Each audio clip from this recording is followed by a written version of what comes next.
Koneksi antar materi pembelajaran sosial dan emosional. Pendidikan budi pekerti terbagi atas dua, yaitu dalam penguatan pendidikan karakter atau PPK dan Gerakan Nasional Revolusi Mental atau GNRM. Pendidikan budi pekerti adalah pembelajaran tentang lahir dan batin. Pembelajaran batin bersumber pada Trisakti, yaitu cipta, rasa, dan karsa, sedangkan pembelajaran lahir yang akan menghasilkan tenaga. Pembelajaran sosial emosional atau PSE adalah pembelajaran yang dilakukan secara kolaboratif oleh seluruh komunitas sekolah. Proses kolaborasi ini memungkinkan anak dan orang dewasa di sekolah memperoleh dan menerapkan pengetahuan, keterampilan, dan sikap positif mengenai aspek sosial dan emosional.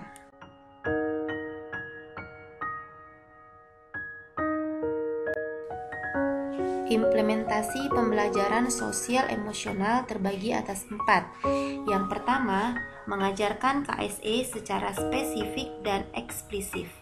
Yang kedua, mengintegrasikan KSE ke dalam praktik mengajar guru dan gaya interaksi dengan murid. Yang ketiga, mengubah kebijakan dan ekspektasi sekolah terhadap murid.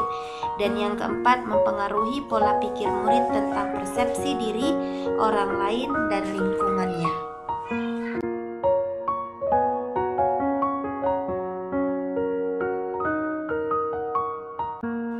Di dalam proses pembelajaran sosial emosional diperlukan kesadaran penuh atau mindfulness, yaitu kesadaran yang muncul ketika seseorang memberikan perhatian secara sengaja pada kondisi saat sekarang dilandasi oleh rasa ingin tahu dan kebaikan. Kesadaran penuh ini muncul ketika seseorang sadar secara sepenuhnya dengan apa yang sedang dikerjakannya, dengan pikiran terbuka atau dalam situasi yang mengkehendaki perhatian yang penuh.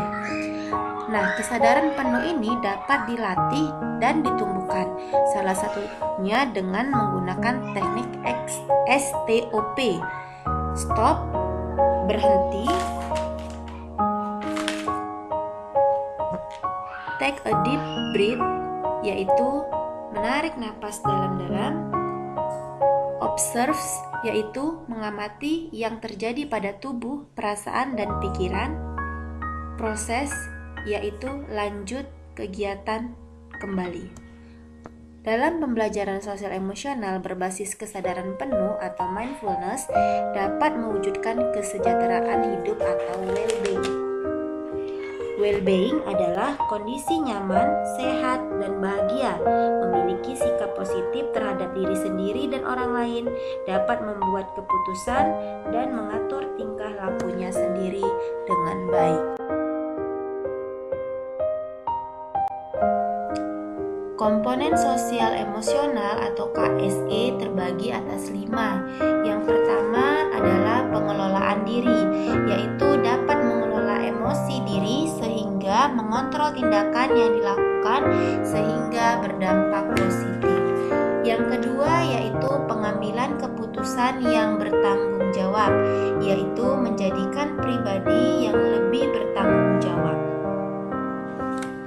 Yang ketiga yaitu keterampilan berelasi, yaitu dapat membangun hubungan yang lebih melibatkan dengan menerima dan memahami orang lain.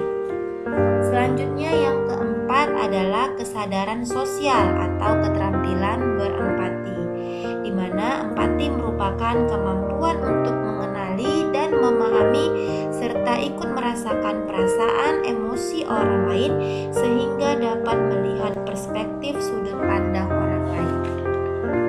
Dan yang kelima yaitu adalah kesadaran diri, yaitu mampu merasakan dan mengenali dengan jelas emosinya pada saat itu.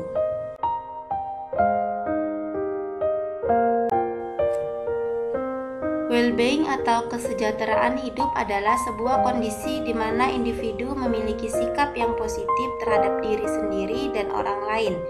dapat membuat keputusan dan mengatur tingkah lakunya sendiri, dapat memenuhi kebutuhan dirinya dengan menciptakan dan mengelola lingkungan dengan baik, memiliki tujuan hidup dan membuat hidup mereka lebih bermakna, serta berusaha mengeksplorasi dan mengembangkan dirinya. Murid yang memiliki tingkat well-being yang optimum memiliki kemungkinan yang lebih tinggi untuk mencapai prestasi akademik yang lebih tinggi, kesehatan fisik dan mental yang lebih baik, memiliki ketangguhan dalam menghadapi stres, dan terlibat dalam perilaku sosial yang lebih bertanggung jawab.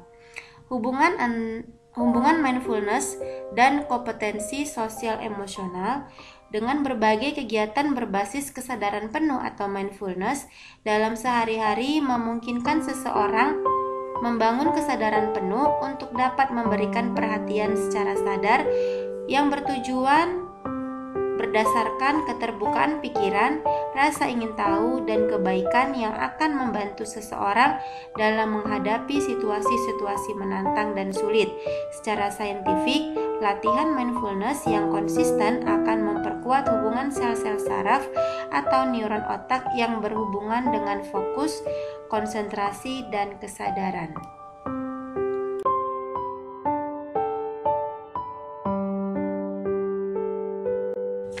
Contoh pembelajaran sosial emosional.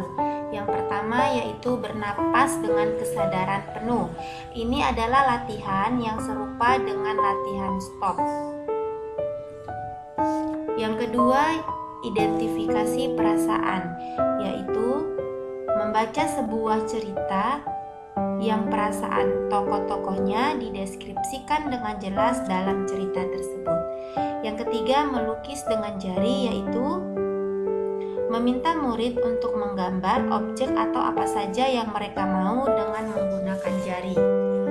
Yang keempat, membuat jurnal diri untuk mengenali dan memantau perkembangan diri, yaitu mengajari murid untuk menetapkan sebuah tujuan pribadi, mengajak murid untuk memantau kemajuan mereka sendiri atas tujuan tersebut. Yang kelima, membuat puisi akrostik, yaitu puisi yang awal kalimat atau kata-katanya ditulis berdasarkan huruf-huruf dari judul puisi tersebut. Yang keenam, membuat kolase diri, yaitu murid menyiapkan kertas, lem, majalah, dan alat-alat tulis lainnya, kemudian membuat ilustrasi dirinya sendiri dalam bentuk kolase diri. Yang ketujuh, menulis ucapan terima kasih, mengajak murid untuk memikirkan seseorang yang telah berbuat baik kepada mereka dan mendorong mereka untuk mengucapkan terima kasih atas kebaikan yang sudah diterimanya. Yang kedelapan, cari teman baru, yaitu memberikan tantangan pada murid untuk duduk dengan teman yang berbeda saat makan siang di kantin, saat belajar, atau sedang bermain. Yang kesembilan, latihan menyadari kondisi tubuh atau body scanning. Kemudian yang ke-10, kegiatan menulis surat atau jurnal dengan meminta murid untuk memilih buku atau kertas yang akan digunakan untuk menulis. Lalu mereka akan menuliskan kejujuran dan keterbukaan mereka mengenai apa yang mereka rasakan, kekhawatiran yang mereka alami, serta ketidaknyamanan yang sedang mereka rasakan. Yang ke-11, kegiatan menulis pengalaman bekerja sama dengan kelompok. Dan yang ke-12, berlatih bermain peran.